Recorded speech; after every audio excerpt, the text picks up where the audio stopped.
Yes. Go. Okay. I'm a physicist. I recently retired from the University of Washington Applied Physics Laboratory, although I keep my pinky finger in to about there. And working, so I still show up there pretty often. The main thing that I've worked on over the past nearly 40 years is simulation of underwater sound from the point of view of sonar systems. The simulation involved as one of its little components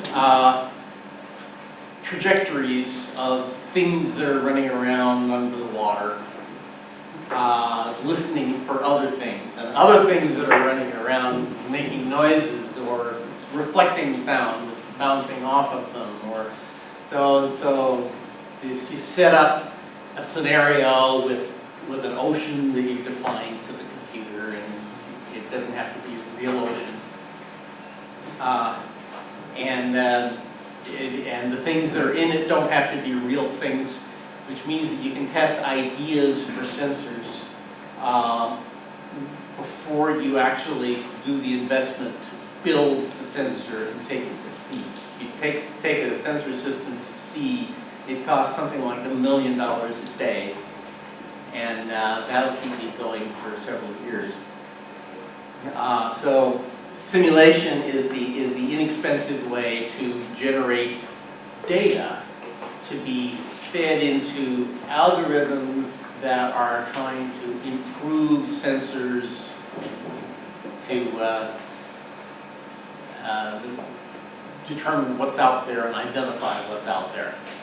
My simulations have also been used for training operators and for evaluating underwater acoustic modems or underwater acoustic communication, and all kinds of different sensors for different purposes. So I'm saving whales because when you do your computer, you can make sounds that are as loud as you want to in a computer, and you don't kill any whales. So. Anyway, so this little bit here about coordinate systems and trajectories and how they relate to sensor systems, and it works both ways. What I'm going to talk about works both ways. If you have a sensor system and the little story that I put in my abstract is you've got an airplane who is chasing a white Bronco SUV with a set of kidnappers in it, and they're captive, and they're moving their captive from one hideout to another, and I'm in an airplane and I have a camera on them trying to figure out where they're going without tipping them off.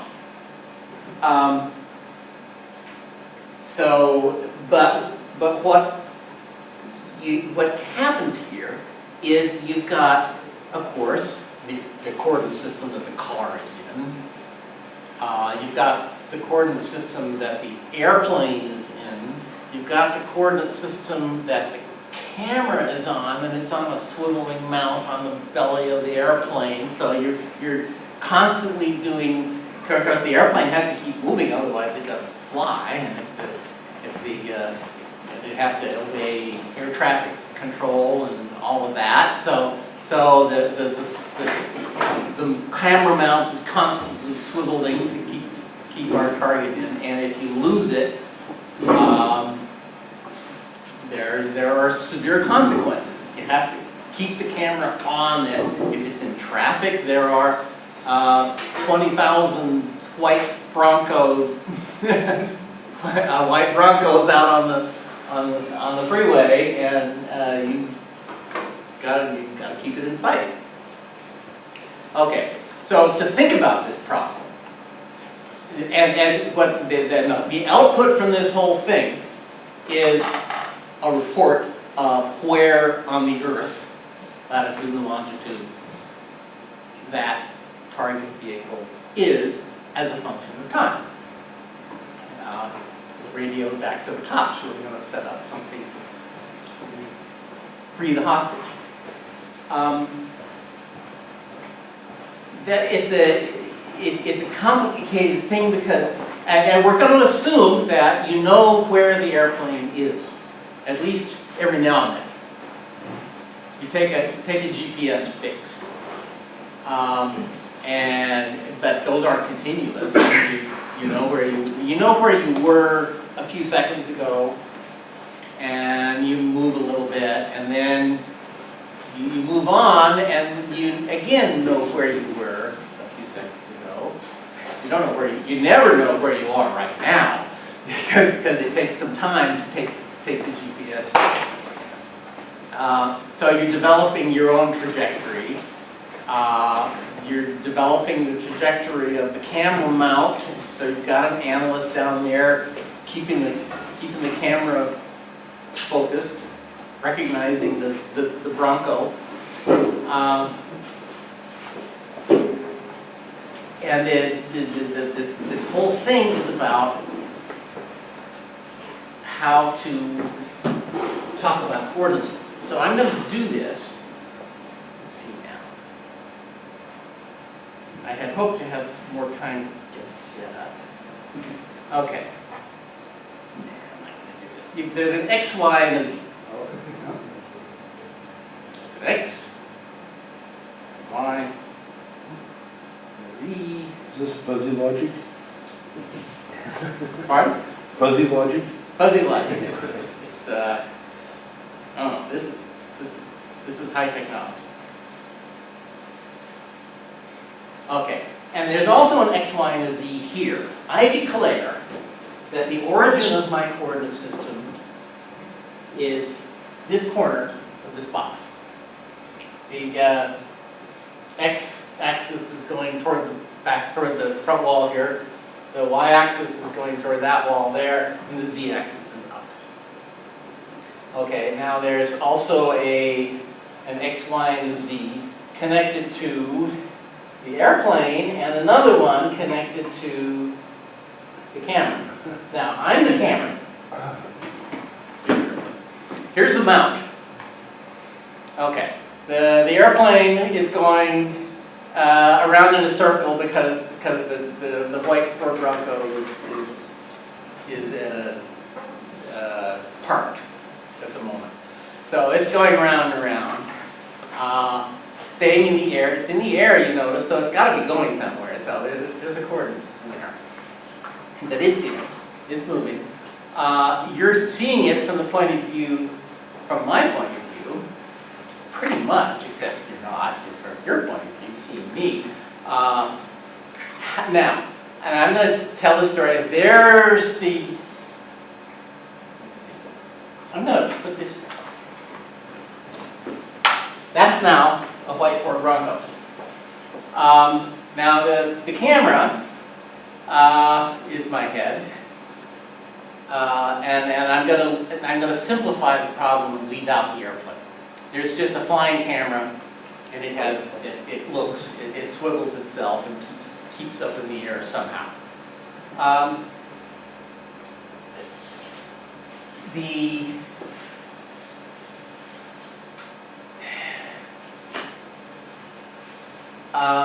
But the swivel is. What am I going to do next? Oh yes, the next thing is. And then I'm going around and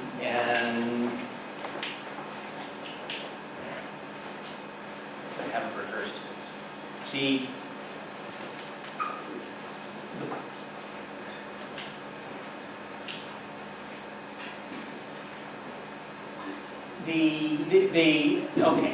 The swivel is like this. The swivel is like this one, which has a heading, a pitch, and a roll. One of those. the heading, is this. And to get to change the heading, you rotate about the z-axis. So a positive rotation is like that. There's a pitch, which is this adjustment. Let's see. This adjustment, and we pitch it down. It's about 45 degrees. It does that. And there's also a roll. You can do that. And heading, pitch, and roll are sort of the traditional ways that you can describe the orientation of a body in space. Heading, usually relative to north or whatever your coordinate system is. It's northwest and up. Actually, the coordinate system I normally use is northeast down because 0 is at the surface if you're underwater. It is a coordinate system. And there is a heading that's a z rotation, a pitch that is a y rotation, and a roll that's an x rotation. Now this camera, let's do pretend it's upside down, and the car that we're following is that direction. Another coordinate system shift. Now, the air traffic controller says that we've got to keep flying right down the highway. So as a result, we go right over the target vehicle. So since we're upside down, we pitch the camera. We're headed this direction, by the way. So we pitch the camera, and we're catching up. So we pitch the camera to there until we're directly below / above our target. And then what? Around and go this way. So this heading, pitch, roll coordinate system has a discontinuity in it, which gives us all kinds of problems. The discontinuity is anytime you get close to the axis of that first rotation, the heading, pitch, and roll have to be done in order. You get a different answer if you do it in a different order. So it's the first rotation that causes problems. There's always the first rotation. So there's always the problem if you're speaking in terms of these three angles. You can choose, by the way, there are lots of different sets of angles that various people would use to solve this problem. It's not always heading, pitch, and roll. But anytime you use three angles, somewhere in your space, there is a pole. There's a discontinuity, which causes all kinds of problems for tracking devices and for interpolation in your internal representation of what a trajectory means. If you have a dynamic model that you're feeding into your Kalman filter, when it gets highly nonlinear, like around this pole that's in your coordinate system, bad things happen. You just can't do it that way. Even though heading, pitch, and roll, everybody knows pretty much what they mean, and it's sort of the default starting point for when you want to talk about the orientation of any body. Now, an orientation and a coordinate system rotation are really the same thing. The orientation of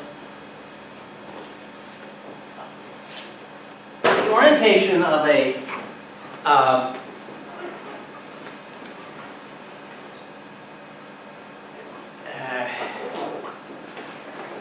okay. The way that you describe an orientation is you start from your 0 point of the coordinate system, which is that way. It's going straight and level and north for the x-axis, whichever that is. That's your 0 point, which it has to be some convention for what's your 0. And you do a heading. It's this way, so a 45-degree positive heading is this way, and a pitch.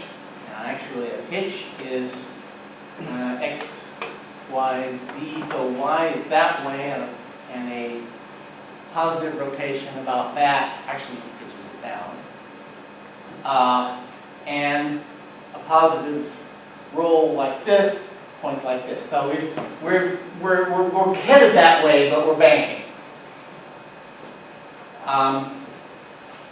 By the way, there's another thing. If the right wing of this airplane tips down, will it go toward the pizza or away from the pizza? Away. Now, think about it. How many different coordinate systems did you do in your head, like coordinate system transformations, did you do in your head to come up with that answer quickly? First of all, you have to turn yourself around to be in the coordinate system of this thing. And then you have to imagine this rotation that tips the right wing down. You have to figure out which one is the right wing, because it's not towards your right, it's toward your left. Okay, and then you have to relate that. You have to know enough aerodynamics to know that if it's banking to the right, it's going to turn to the right. And then you switch to another coordinate system, which is here in this room, which is so you know where the pizza is. And you do all of these things without even thinking about it. Because we evolved from creatures who have to have a very intuitive picture of what is in our environment, what's around us, and a model in our head of not only what's around here, but how to get from here to there, where we've been lately so that we can go back there. All of these things are in our head, and they're all in whatever coordinate system is convenient for that particular task. And it's lots of different coordinate systems, and they flick by without thought. Okay, now think about in this little scenario where you're following the thing. Now you're responsible for an algorithm that keeps the camera pointed at this particular target while the airplane does whatever it has to do from air traffic control and all of this other stuff. Or you have to figure out how to report. Let's make it easy. And assume we've got radar or a rangefinder of some sort, so that we get all three coordinates in the coordinate system of our sensor. So we have something over there in the coordinate system of a sensor. It's doing this and changing all the time.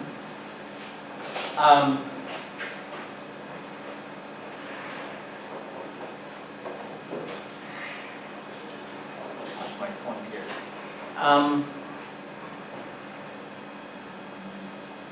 And okay, so the next thing you might want to do is report on where on the ground, latitude and longitude, this thing is. Given that we presumably know where this thing is, or was a little while ago. So you have some idea of what the trajectory of this thing is in the Earth coordinate system that we're using. But and then you've got the camera mount and all of these other things, so you have multiple rotations to do. And what I'm going to talk about are some tools to help you do those things. And it's mathematical tools. I am not a game developer. Okay, and you can do it in both ways. This is the point of view of the sensor technology. Same tools are useful if you invert the problem.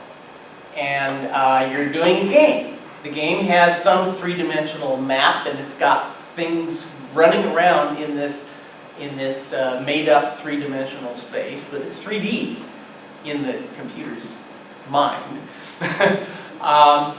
And you need to make a video of what would be seen on the screen of the sensor, as well as reporting what might be reported in this simulation. Of course, you have imperfect sensors, so you have some some algorithm that says, well, there's a good probability that it's within that circle, and a higher probability that it's within that circle. All this thing you might do with Kalman filters. If you know what a Kalman filter is, you develop a track based on what it's doing now and what it has done recently in the past, so that you can really hone down your estimate of where things are. That's what you would do with this information, is to develop a track. For both for this, for the camera, and for the thing that you're following. And for anything else that you're interested in. You might be interested in where that mountain is over there too, so you don't run into it. Or where the other traffic in the air is. Okay, now.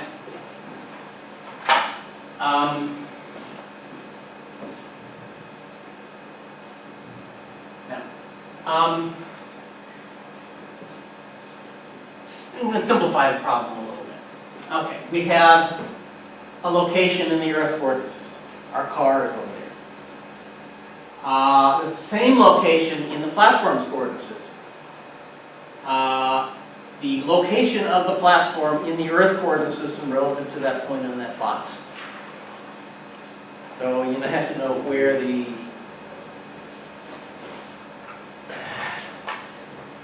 capital R is the vector from there to here.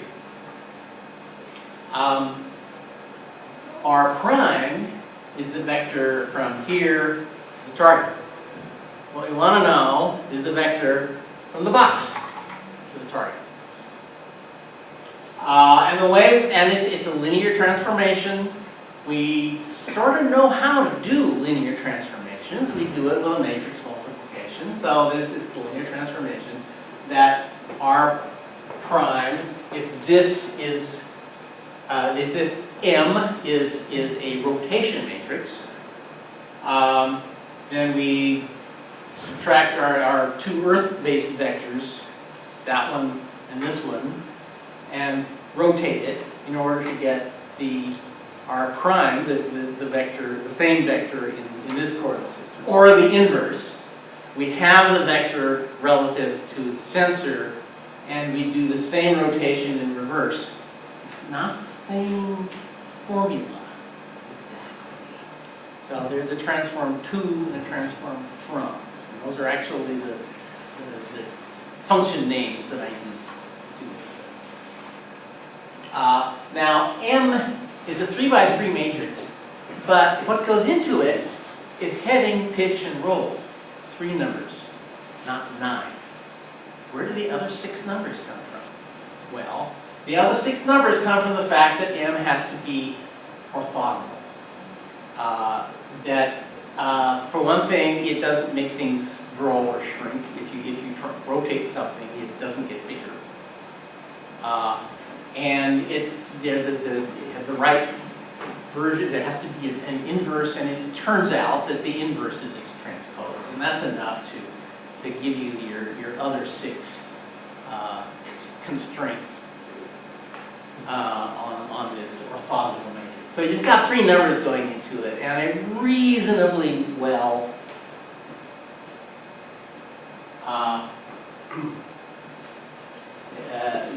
reasonably easy to understand relationship among them. So a 3D rotation, let's see, class orientation, that I actually exists in my software. Heading pitch roll. And heading, I already said this, about rotation about the ranges of these things. Or if this 180 to minus 180 can be 0 to 360, doesn't matter, it goes all the way around. And then starts over again. So there's this little problem that it's periodic in all three. And in fact, for pitch, it really only makes sense to make it go from 90 to, from up to down, not all the way over. And in fact, our mount won't do that. Our mount will go to that far and maybe a few degrees farther, but that's it. And in fact, if you turn it over so that the camera is all the way upside down, you do this. You can do that by expanding the range of pitch, but then you have a number of, if you keep it in this range, then there's only one. For any given orientation, there's one set of three numbers that describes it. It doesn't help the point of the airplane. So if that joint went all the way around, you'd be looking at the underside of the airplane. Oh, yes. Right. Remember, we just eliminated the airplane. We just got a flying camera. That's a simplification. We don't have the camera mount in it anymore, but that's the same. That's the idea. So, but we can figure out what a rotation about one of your x, y, axes is, because a vector along the axis is invariant under the rotation. If you do a rotation about the z-axis, I keep going back. In fact, I should be doing this because it's up, not down. Okay, if you're rotating about the z-axis, then any vector that's pointing in the z direction is invariant under that rotation. So that mz has a 1 in the lower right corner and zeros in that row and column. So what's left is an ordinary two-dimensional rotation, which is very familiar to just about all of us, how to do a rotation on a piece of paper. Okay, so we've got a two-dimensional rotation mz, a two-dimensional rotation my, and one that's mx. And the next task is to put them together. And if you do it this way, this is pretty obvious what's going on. First, if you have a vector, first you transform it in relative to the z rotation. Heading is first, remember? So mz acts directly on the thing on the vector. Okay. The pitch is second, is my. So that acts on the result from the first transformation, and x acts on the result of that. So it's not really a rotation about y, about either of these y's.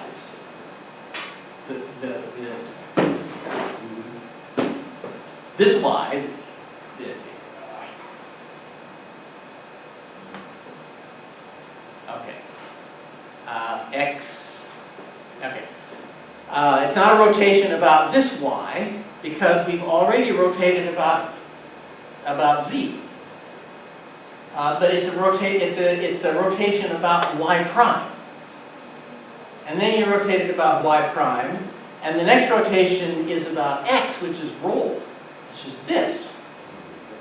And it's about x double prime. It's about the third version of the x-axis that goes into this problem. But we know how to, but matrix multiplication is associative, so we can multiply all three of those one-dimensional rotations, the planar rotations. Multiply the corresponding matrices, and you get something that looks like this, where the C's and the S's are cosines and sines of the heading, pitch, and roll. Okay. It's a little bit complicated, but if you can do it, it's got, you count the asterisks and you get 15 of them. And I looked for obvious sub-expressions, and you get 11 multiplications to create this. And that's, I'm using the number, I'm counting multiplications just as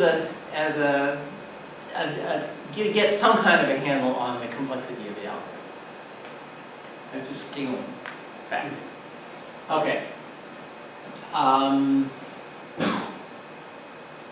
Then this transform 2, if you do it after you create this thing, then of course it takes 9 multiplications, which is multiplying a matrix by a vector. If you do it stepwise with those 3 very sparse matrices, it's got 1s and 0s in it, and you first multiply by that matrix while taking advantage of the fact that most of the matrix isn't there. And you do it again for the next axis and again for the other axis. Those are sparse multiplications. And there are only 4 multiplications to multiply a now 2 by 2 matrix by 2 of the 3 numbers that are in your original vector. So you've got 4 multiplications for each time you do that, so it ends up to be 12. And keep that in the back of your mind. This is the general kind of complexity metric in the things that we're doing. Questions about this part? Okay. Now the problem, of course, as I mentioned, is smooth motion. We're going to try to keep an eye on the airplane, keep the airplane centered in the image as the airplane passes overhead of the target. Now, this camera mount doesn't point down, so just think that the belly of the airplane is where is the floor here, and it's pointing away from the airplane. But I already did this demonstration. You can't do it continuously if your control variables are heading, pitch, and roll. It's gonna have this discontinuity in it, and it's going to be close to a discontinuity, a big steep jump in particularly the heading as the pitch goes through 0 or minus 90 or plus 90.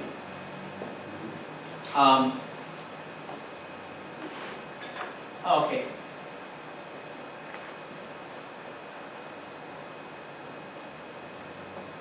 At the axis of the first rotation. Now, here's a theorem that I'm going to prove by construction, because I'm going to show you the answer, that there exists, for every 3D rotation, there exists an axis such that vectors parallel to that axis are invariant with the rotation. Now, it's kind of hard to see this. Again, let's make it only 2-dimensional and forget about roll. Here's a heading, and here's pitch.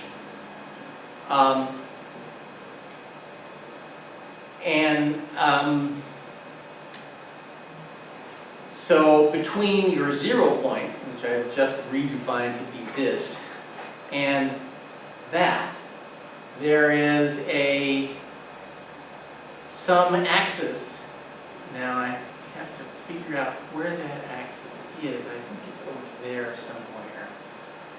That will be in the same place, such that the direction, any vector that's in that direction will not be changed by that rotation. It will be invariant to that rotation. Now the problem is, what is that vector? Okay, once you have that vector, we're going to first figure out why we would want to know that vector. The reason we want to know that vector, the representation number 3. Number 1 is heading, pitch, roll. Number 2 is the matrix, the 3 by 3 matrix. Representation number 3 is a unit vector in the invariant direction multiplied by a scalar giving how far you're going to rotate along that vector. Now that is something that you can use to interpolate because the magnitude of that vector you can treat as a scalar,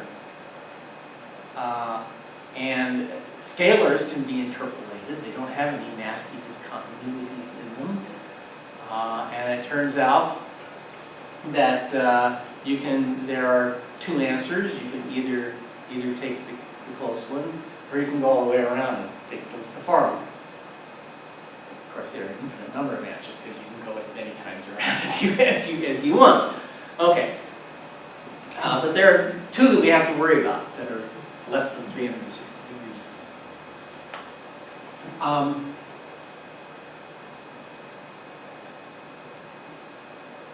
And the advantage is that you can do an interpolation smoothly by just varying the scalar, which is the magnitude of this vector, and keeping the vector direction constant. And it turns out that that's analogous to the great circle root. And it's like if you choose the lesser of the smallest 2, then it's the smallest. It's the smallest rotation, and just about any way that you define the size of your rotation, this is a relatively optimal way to define how to get from this orientation and that orientation smoothly so that you can interpolate in between. What you gotta do if you're trying to either trying to develop a track if you're in the sensor problem, or trying to simulate smooth motion if you're in the simulation doing it backwards. Same problem, forwards or backwards. So now, this is a third representation of rotation or orientation. It's useful, but we don't know how to do it yet. Now, get the quaternions. You can think of it, there are a lot of different ways to think of what a quaternion is, and I'll get to a couple of them. But as an abstract thing, it's 4 numbers with and it's a vector space, which means that you can adding 2 quaternions is done by adding each of the 4 numbers together, corresponding 4 numbers. It can be multiplied by a scalar, and that works. So it's a genuine vector space. But in addition, it has a multiply operation, which vector spaces don't. I mean, not all vector spaces. Some vector spaces are algebras, and this is a vector algebra, and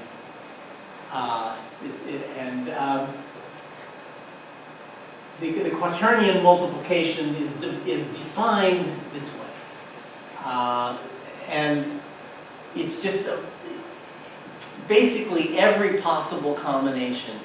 I mean, you've got four things. No, it's not every possible combination, actually. But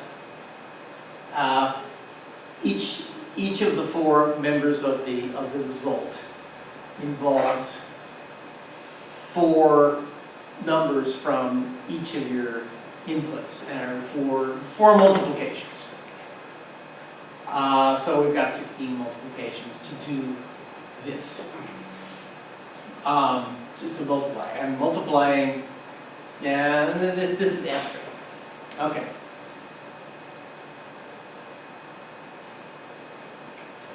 The reason that quaternions are interesting to us, I mean, they're interesting, they're the largest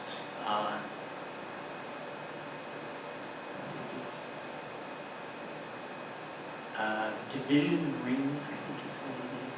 division ring, which is a particular kind of vector algebra in which everything has an inverse. Every element in that algebra has an inverse, except the one in which all four values are zero. That doesn't have an inverse. Everything else does have an inverse within the algebra. A multiplicative inverse. Of course, they all have subtractive or additive inverses. Subtract. And there are four subsets of the quaternions that are interesting because they are mathematical. They have their own interesting mathematical properties. Now, this one is obvious that if you've got A0 and the rest of them are zeros, you can add or multiply those things, and you're just adding and multiplying that A0. You don't generate non-zero. You know, if you have two such things, you stay in that space. If you add them or multiply them, you still have zeros.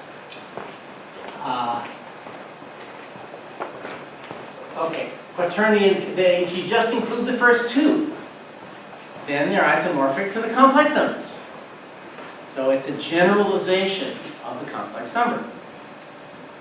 Traceless quaternions, which are just the second, third, and fourth members, are isomorphic to spatial three vectors. Everything that you can do with a vector, you can do with these, and you get the same answer. That's what isomorphic means. That there is for every spatial three vector, there is a quaternion of that form. And if you do an operation on the spatial vector, you get some answer. And the answer you get if you do it on the vector versus on the quaternion corresponds. You do it on the vector, then the answer you get from the vector corresponds to the answer you get from the quaternions. This is very interesting and useful. Okay, and then the other interesting subgroup is the unit quaternions, in which the sums of the squares add up to unity. This is the one that's isomorphic to 3D notation. It's not an algebra, because if you add two of these together, for example, it's no longer a unit quaternion. So, welcome.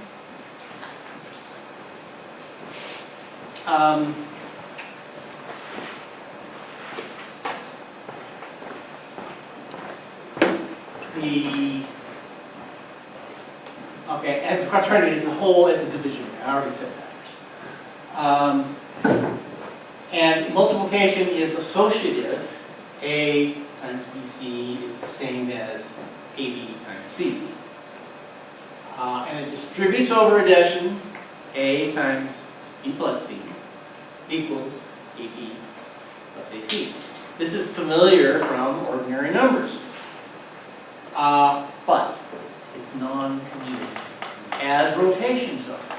If I do just to do a simple rotation, if I do a 45-degree heading and a 45-degree,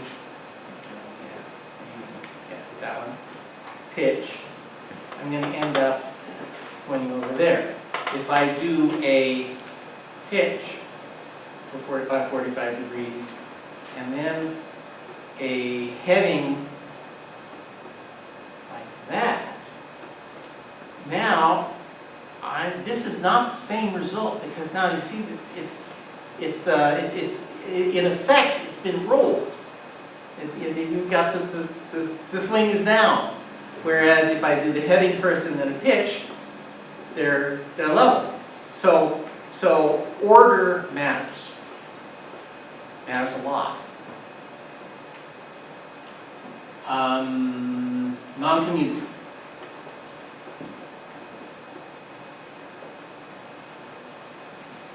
Okay, so now the fact that, I won't back The fact that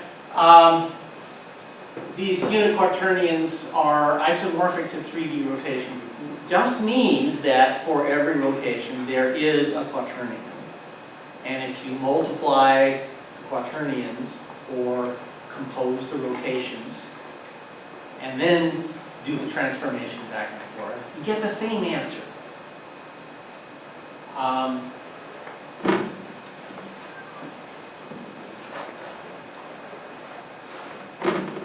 But the way that you use them to rotate a vector is quite different. Because this, what you have here is a quadratic form. If Q is the quaternion that represents that rotation, you don't just multiply on the left by that rotation. You can. It's a quaternion. And what does that mean? What you do is you bracket your thing. You do a quadratic form, which is the rotation is applied really twice, Q and Q star, where Q star is the inverse rotation, by the way, and it's also the conjugate, and it's analogous to the conjugate of a complex number. You just change the sign now of all three of these vector components.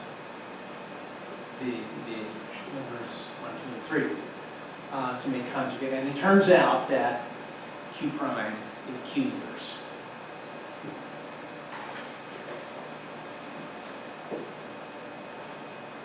For this particular kind of quaternion, the unit quaternion.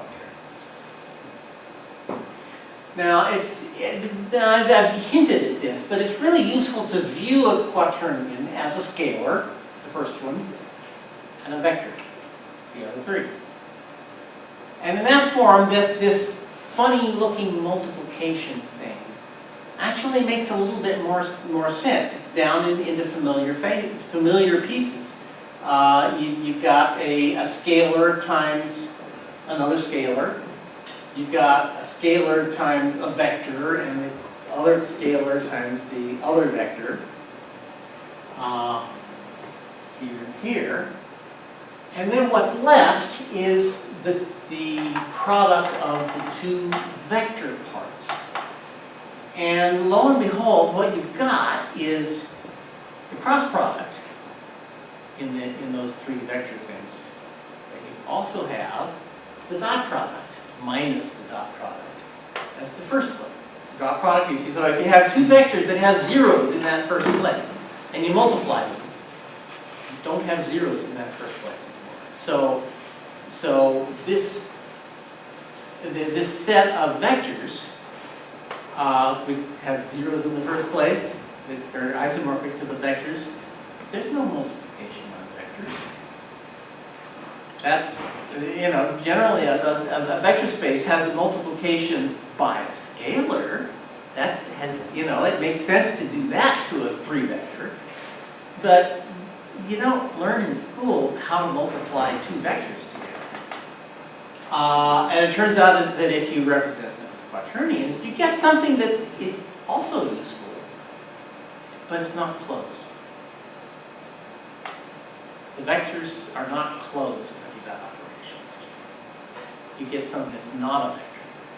You get something that's got a vector in it.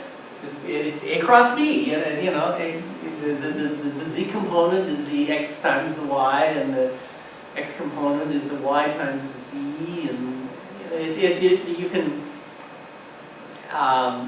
These are the things that you use in physics to talk about rotations, about angular momentum, and how to apply torque to a body to make it turn. And cross products are used in that kind of arithmetic. Even without it, you can do it with quaternions, of course. And I'm not going to get into that because I haven't done it. I haven't done dynamic models. The thing that you can do with quaternion is to write down dynamic models, differential equations involving quaternions as well as vectors to describe the motion of a rigid body in space. But now that's exactly what we're doing. We're describing the motion of a rigid body in space, but we're not doing the physics. We're not doing the dynamics, we're only doing kinematics. Yeah, the other way. Kinematics is describing what it's doing. Dynamics is understanding what it's doing or predicting what it's going to do based on the forces of it. That you can do too. I got that. Now let's see. It's pretty much the punchline here. That looking at it as a vector, for a unit quaternion now, only for unit quaternions, you can express the quaternion as a vector times, and then a cosine of an angle, some angle.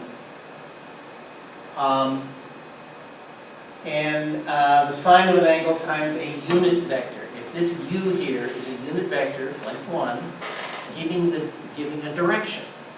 It turns out that, in that case, you can prove this, and I wrote that down in these papers the other day, that this quadratic form, which we're familiar with as how you do a rotation using the vector.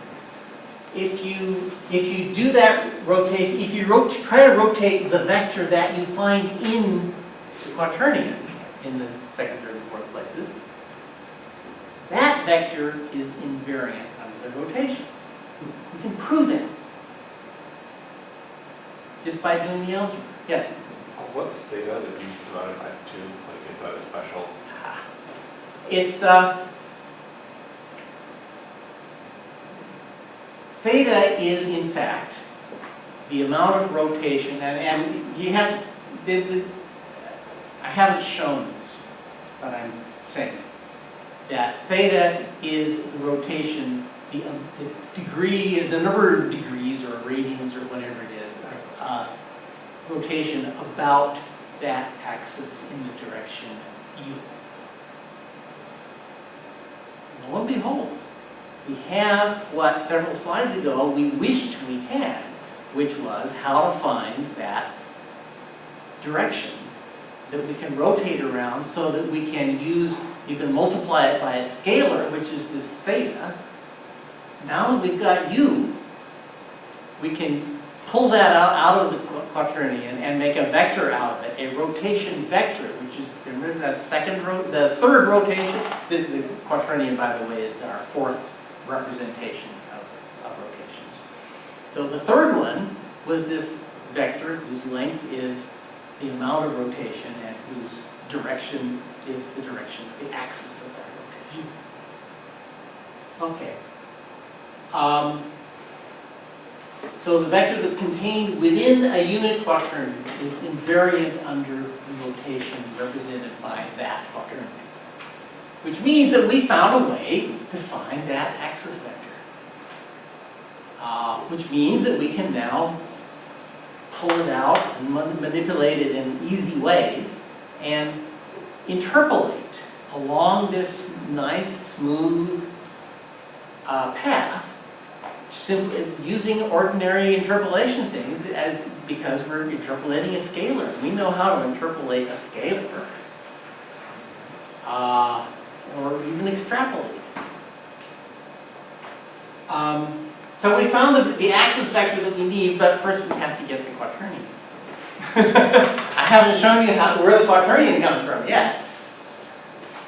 Okay. Here it is. This is a piece of C++ code. But I simplified it a little bit. I took it out of my application, changed a few names to make it easier to understand. But I have the same CH, SH, CP, ST. But now the sines and cosines we're taking are half the angle. And this is the formula for computing the quaternion. That the first, and there are like 6 trig functions, which we had before, to get anything we do starting with angles, we've got to use trig functions. Plus 16 multiplications, and again, there are lots of opportunities for extracting common sub-expressions. If you're really counting multiplications, you can whack that down by a handful. So something of order 10 to 16. I haven't actually gone through that to try to figure out how many common sub-expressions, but you can, let's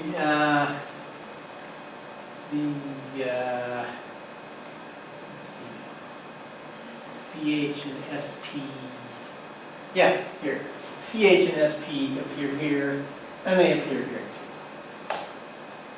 And there are, I think, 4 other combinations in there that you can take advantage of. So this is letting the compiler do its optimization. It will probably pull out common sub-expression better than I could.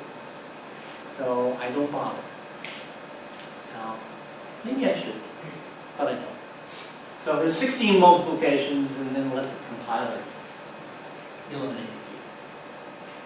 If and only if the compiler determines that it's worthwhile to do so. Now, I was writing these up until the time that I took a shower, got out of the car, and came here, got stuck in traffic, and then got stuck out here. The way to interpolate, and I was going to write down the algorithm for interpolation, but now we have all the tools. If we have an orientation at one location on a trajectory. Trajectory is the state of an object versus time. 6 degrees of freedom, X, Y, Z, heading control, which I actually represent as X, Y, Z, and a quaternion. So there's this extra thing there. By the way, the fact that we have to add additional information and a constraint. We've got 4 numbers, 3 real degrees of freedom, and a constraint, which is they all have to add up to 1. Sum of squares is 1. And this is not the only place where such transformations are useful. For example, even in 2 dimensions on a piece of paper, you can specify a direction as an angle relative to some line on your paper. One number specifies the direction you need.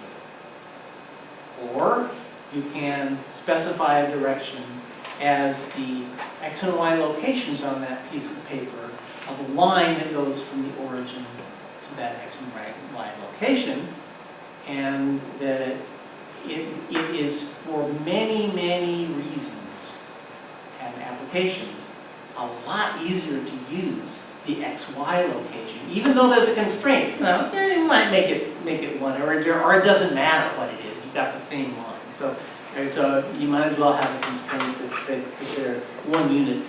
That this point that you choose is 1 unit from the origin. So even on a piece of paper in 2 dimensions, you can have a 1-dimensional idea that is most efficiently represented as 1 number, but in terms of space. But in terms of operations on it, you always want to use the 2-number version because you can do operations with it you can't do with that 1 number that's an angle. And it has properties like that 1 number wraps all the way around and starts over. So it has a discontinuity. It has a, it's not a discontinuity in this case. It's a mathematical term for it. It's multi-value. That the same direction can be represented as some direction plus 360 degrees plus 720 degrees, and it's the same. There are a number of different numbers that have the same answer, that represent the same thing on your paper. Same is true. Now they go from 1 to 3. We've got heading, pitch, roll at their angles. Again, they're multi-valued. They have this ugly pole in them. You just don't do any real operations using heading, pitch, and roll. You always transform them to something else first. And that something else usually is the 3x3 matrix. That's sort of the obvious. And in fact, once you have that 3x3 matrix, and if you have a very large number of vectors that you need to transpose, and you don't need to recompute the 3x3 matrix, then that's the most efficient way to do it. You compute the whole 3x3 matrix, and then you can crank through as many vectors as you want to transform them all. So it depends on how you're going to use it, whether this is efficient. Now, if you this Quaternion solution is relatively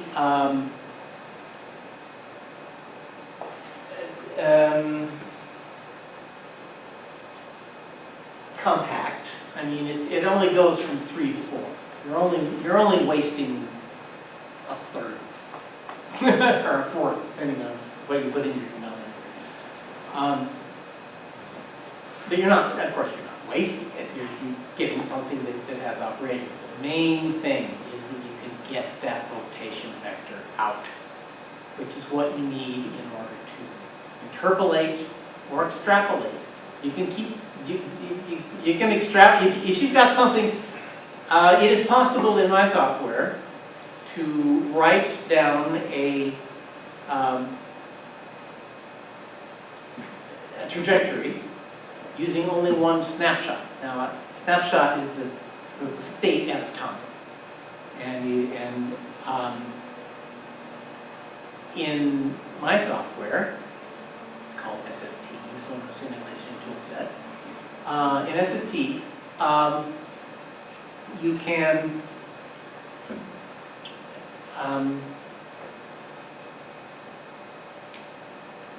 a software, a snapshot is not 6-dimensional. It's not a 6-degree of freedom thing. It's a 12-degree of freedom thing because it's got first time derivatives. And for a dynamic problem, or a problem that involves things that tend to keep moving once they start moving, certainly momentum is a real thing. You know, if you're standing in front of a car, it matters whether it's moving or not.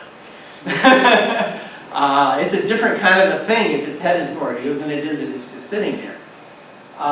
So the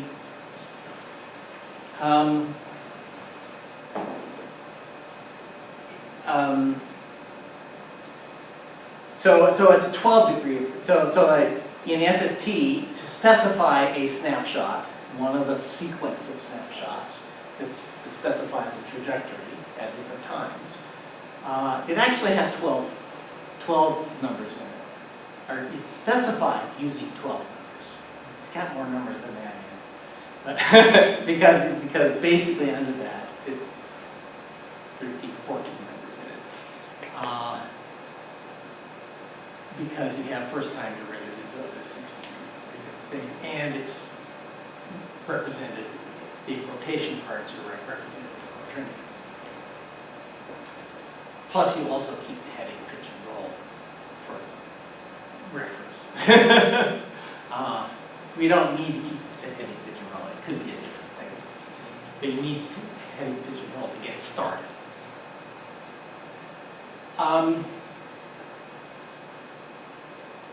So in order to do I'm going to have to do this hand waving because I didn't get the thing done. To do a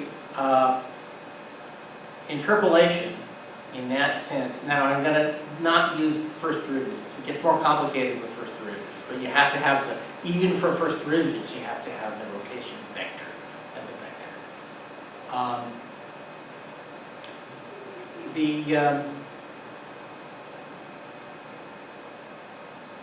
There's an orientation, let's say, at time 1, at time 0, and another orientation at time 1. And in order to interpolate, you essentially get the change in representation, which is it's not a subtraction, it's a division.